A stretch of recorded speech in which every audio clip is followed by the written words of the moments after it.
मनुष्य अपनी क्षमताओं की कभी कदर नहीं करता।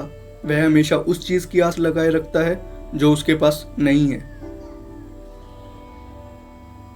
यह कहानी है जापान में रहने वाले एक लड़के की जिसे जूडो बहुत पसंद था, लेकिन वह रोड दुर्घटना में अपना बायां हाथ खो चुका था।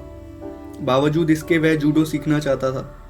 वह कई जूडो मास्टर के पास गया और उनसे जूडो सिखाने का आग्रह किया, लेकिन सभी ने उस लड़के को मना कर दिया और उससे कहा यह तुम्हारे लिए आसान नहीं है। और आखिर में उसे एक जूडो मास्टर मिला जिसने लड़के में सीखने की चाह को देखकर उसे जूडो सिखाने के लिए हामी भर दी।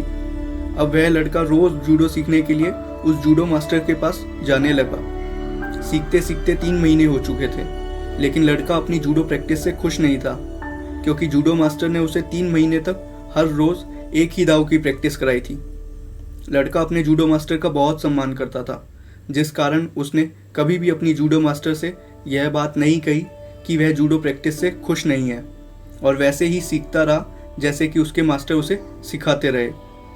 अब दिन आया परीक्षा का। उसके जूडो मास्टर उसे एक टूर्नामेंट के लिए लेकर गए।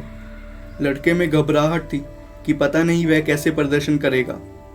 उस टूर्नामेंट में 3 राउंड का खेल हुआ और तीनों ही राउंड जीतकर उस लड़के ने टूर्नामेंट अपने नाम किया। वह अपनी जीत से हैरान था और साथ ही खुश भी। टूर्नामेंट खत्म होने के बाद वह अपने जूडो मास्टर के साथ घर के लिए रवाना हुआ। उसके दिमाग में बस एक ही सवाल था जो उसने अपने मास्टर से किया। क्या आप बता सकते हैं कि यह टूर्नामेंट में इतनी आसानी से कैसे जीत गया?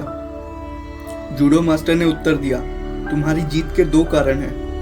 पहला कारण, तुमने जूडो के सबसे कठिन दाव पर महारत हासिल कर ली, रोज उसका अभ्यास करके। और दूसरा कारण, जिस दाव पर तुमने महारत हासिल की उससे बचने के लिए तुम्हारे प्रतिद्वंदी को तुम्हारे बाएं हाथ की आवश्यकता होती है, जो तुम्हारे पास नहीं है। और ऐसे तुम्हारी सबसे बड़ी कमजोरी ही तुम्हारी सबसे बड़ी ताकत बन गई। हमें भी अपनी कमजोरी को अपनी ताकत में बदलना चाहिए।